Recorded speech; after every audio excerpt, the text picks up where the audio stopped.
Mas Anik, di Indonesia ini sebetulnya banyak negara ya, banyak agama ya. Cuman tampaknya negara hanya mengakui segelintir saja agama itu. Ada masalah nggak menurut Anda?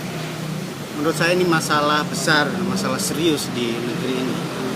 Karena ini namanya negara menganut politik pengakuan terhadap agama-agama. Jadi kemudian meskipun dasarnya tidak kuat, di undang-undang juga tidak ada, kemudian penerjemahannya itu hanya berdasarkan pengaturan tentang KTP, tapi kemudian ujung-ujungnya adalah ada kesan bahwa ada sebagian agama yang diakui, sebagian agama lain tidak diakui atau belum diakui oleh negara. Ini konsekuensinya bisa sangat panjang. Ya. Padahal agama itu adalah urusan private, relasi kita dengan Tuhan kita, relasi kita dengan sesuatu yang di luar kuasa manusia. Nah, kalau kemudian agama yang kita yakini, kita anut, itu kemudian didaftarkan, diakui oleh negara dan diatur sedemikian rupa sehingga ada yang namanya agama resmi, agama yang diakui dan tidak diakui. Lalu kita akan kemanakan orang-orang yang menganut kepercayaan yang berbeda dengan agama yang diakui tersebut, gitu. Nah, pada prakteknya kemudian yang terjadi adalah kita menganggap bahwa agama resmi di Indonesia cuma 6 yang ada. Ya. Padahal ada sekian penganut agama, Sikh, agama Yahudi, agama Bahai, agama Tao, belum lagi kemudian agama-agama lokal yang punya kepercayaan yang berbeda dengan agama-agama yang ada.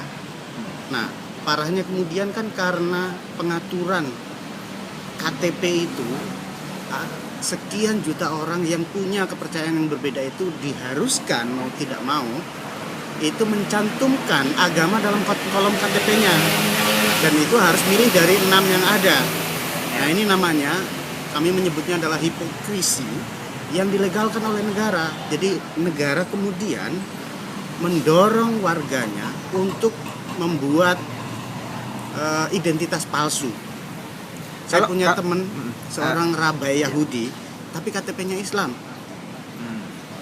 Ada teman-teman Sunda Wiwitan, teman-teman Sabto Darmo yang juga KTP-nya Islam, padahal dia tidak menjalankan syariat Islam, memang tidak percaya bahwa agamanya adalah Islam, gitu.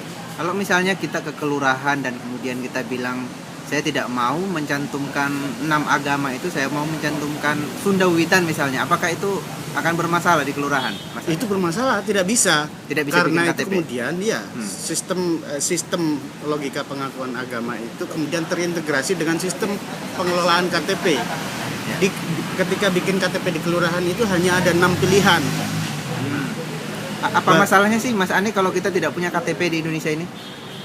KTP itu ya kemudian konsekuensinya panjang. Kalau Ya. nggak punya KTP nggak bisa punya kakak, nggak bisa punya kakak itu kemudian anak yang lahir dari keluarga kita itu tidak diakui sebagai anak sah kita, gitu loh. Ini kan banyak soal, nanti hubungannya soal warisan, soal penguburan, soal pengurusan hal-hal yang harus menggunakan KTP. Kita Nggak keluar bisa bikin negeri akun juga.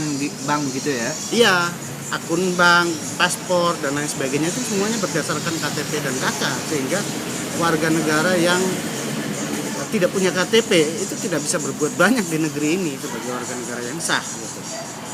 Nah, ironisnya ada kasus di mana misalnya beberapa tahun lalu ada orang Sabto Darmo yang beribadah menurut ajarannya. Ajarannya ini beribadah menghadap ke timur, lalu digerebek sama orang FPI. Alasan orang FPI, orang Sabto Darmo ini KTP-nya Islam, tapi kemudian beribadah menghadap ke timur.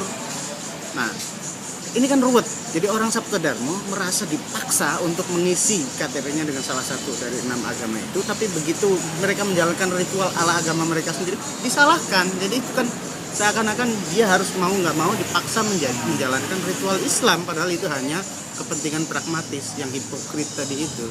Baik, terima kasih Mas Anik.